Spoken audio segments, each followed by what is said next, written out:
It's crunch time now for voting, as well as SNAP recipients and federal government employees, such as air traffic controllers who are working for free now. They're essential workers and can't stop work, even when the government is shut down and paying out $0 paychecks. As we've all heard by now, the government is shut down because Democrats want Medicaid for illegal aliens, along with their SNAP benefits. Now, meanwhile, lawful Americans are going without, and airlines are operating without a paid air traffic control workforce. Let's think about that. Democrats are placing American travelers in danger, and they're doing it for the love of illegals, many of whom are convicted criminals in their home countries, drug traffickers bringing death and violence to America, and they're child sex predators, many of them, preying upon the youngest and most vulnerable members of society. So when the Democrat members of Congress are going all out, staking their lives and all of our lives for the sanctuary and financial comfort of criminal illegals, they're telling us who they care about. Not Americans. They don't care about Americans. And they're telling us that they themselves are comfortable. They can weather the storm of a government shutdown. They don't feel the pain of real Americans living paycheck to paycheck. And they don't feel the pain of financing the Medicaid and SNAP benefits of criminal illegal aliens, whom they encourage to reproduce in this country and attack ICE officers. Because the Democrats in Congress are more interested in creating poster children for open borders than in helping Americans and in running the country. President Trump is intervening with the Congress to help try to get rid of the requirement of 60 votes needed to pass a bill to reopen the government. The Republicans have a majority in the Senate and could reopen the government by getting rid of the filibuster. Senate Majority Leader John Thune opposes getting rid of the filibuster because it could be used against Republicans in future years. It's called the quote-unquote nuclear option. President Trump is pushing for it, though, to keep the SNAP benefits flowing.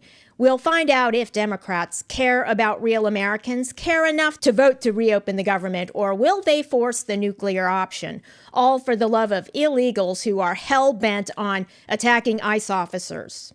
And it's no surprise at all that Zohran Mamdani has weighed in on the federal government shutdown. He is fighting hard for illegals to continue receiving Medicaid and SNAP benefits.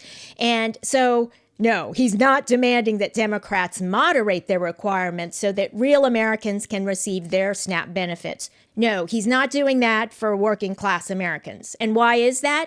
It's because he himself is comfortable. He's a wealthy elitist from the upper echelon of South Asian Indians who dominated the business elite in Uganda, where he and his family are from. They're South Asians from the Indian subcontinent who immigrated to Uganda and were given privileged treatment by the British. So native Ugandans were shut out of business in their own country.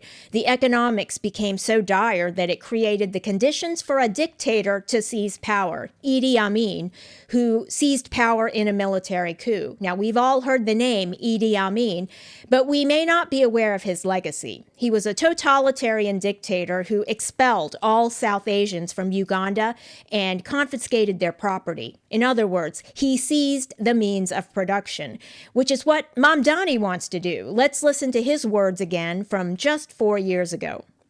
About our socialism. There are also other issues that we firmly believe in, whether it's BDS, right, or whether it's the end goal of seizing the means of production. Seizing the means of production is the end goal. We just heard him say that. So Mamdani learned his lessons well. Being rich, being gentrifiers, which is what they were in Uganda, didn't protect the Mamdani family in Uganda. Money doesn't always insulate people from a military coup. The Mamdanis found that out.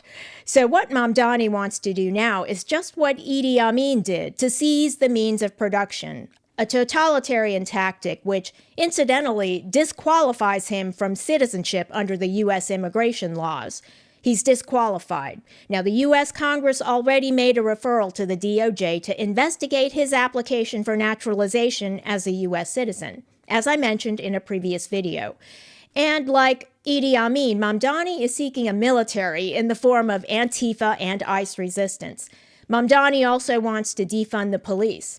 And by the way, there's no need to feel sorry for the Mamdanis. They recovered the property that they lost under Idi Amin. Mamdani was partying in Uganda just a few months ago. He was there to celebrate his wedding. He also celebrated the same wedding in Dubai just a little while before that. Dubai. Not coincidentally, that's where Idi Amin spent his last years. He was deposed, then went to exile in Dubai. Mamdani is an oligarch. He says he's going to save working class people from oligarchs, but he's one of them. Mamdani supports the Democrats' shutdown of government, which is all for the love of illegal aliens and their SNAP benefits, their Medicaid, which the tax dollars of working Americans will be used to pay.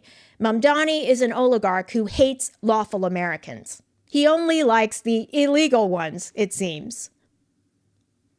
Thanks for watching, and if you enjoyed this video, leave a like and don't forget to subscribe.